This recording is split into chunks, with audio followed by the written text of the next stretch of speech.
trap dust particles and germs.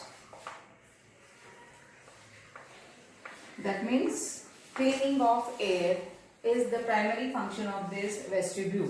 So this is this proximal part of the nose. This middle region of the nose, it is called as respiratory region. It is the actual respiratory part.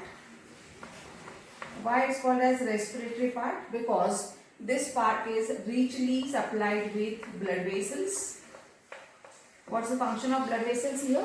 This blood vessels, presence of blood inside the blood vessel, it provides warmth as well as it provides moisture to the incoming air, so that this incoming air, which can be very hot, which can be very cold in case of interseason, so that will be, we can say that its temperature is maintained before entering inside the body.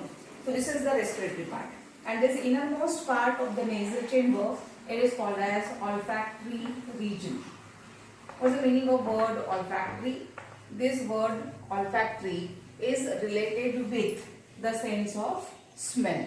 Sensation of smell, whatever is there, it is because of olfactory region. It is internally supplied with sensory epithelium. Word olfactory is always related with sense of smell. Okay. So respiratory system, its first part is nose. As I said, it consists of this opening external air, this opening internal air. Internally, in between these two, this is the part of called as nasal chamber, having vestibular region, respiratory region, and olfactory region.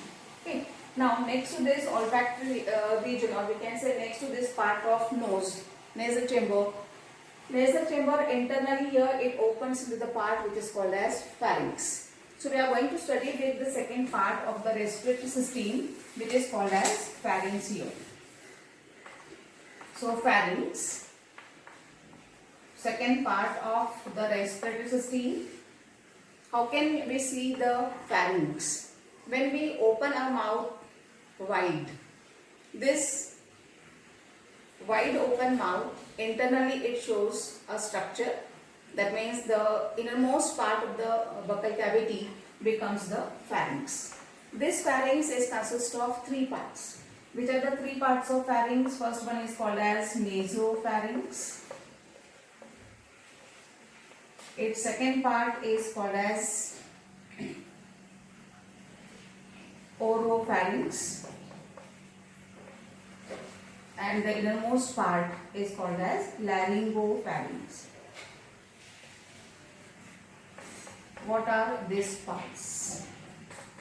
Now you can imagine here the nose will enter, will open the part where this internal air open becomes nasopharynx. As we go towards the inner side, you can feel presence of palate.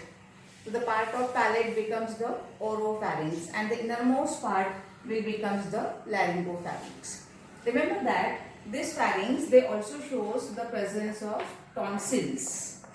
If you feel here towards both the sides of your this region below the ear, yeah, in this region you can see you can feel the swellings when we are not well, when we are suffering from cold and cough. At the time, the swellings are more prominent. These are called as tonsils. Actually, tonsils are the lymphoid organs. These are lymphoid organs. What's the meaning of lymphoid organs? These lymphoid organs are made up of lymph tissue. And this lymph tissue, lymphoid organs, are concerned with production of WBCs. That is, they are concerned with production of white blood cells. And these white blood cells, they increase our immune system. So, building immunity is the function of this lymphoid organ, which is called as tonsil.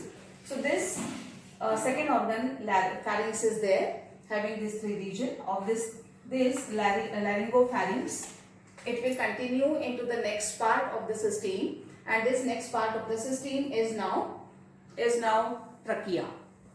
I think you remember that trachea is also called as windpipe, because in various school levels you have studied about the respiratory system also. Okay, so this laryngopharynx will be continued directly into the trachea. Before this laryngopharynx, we can say before the trachea, there is a presence of organ which is called as larynx. So in the respiratory system, we have studied its first part which is called as nose. Second part we have studied is pharynx, and now the third organ we have to study is about larynx. Larynx, also called as voice box. It is also called as sound box. What is the structure of this larynx? This larynx, its wall, its outer wall, it consists of cartilage. Cartilage, it's a dense type of connective tissue providing support to the wall of larynx. What is present internally? This inner region of the larynx, it consists of vocal cords. What's the meaning of word vocal? Vocal is concerned with sound.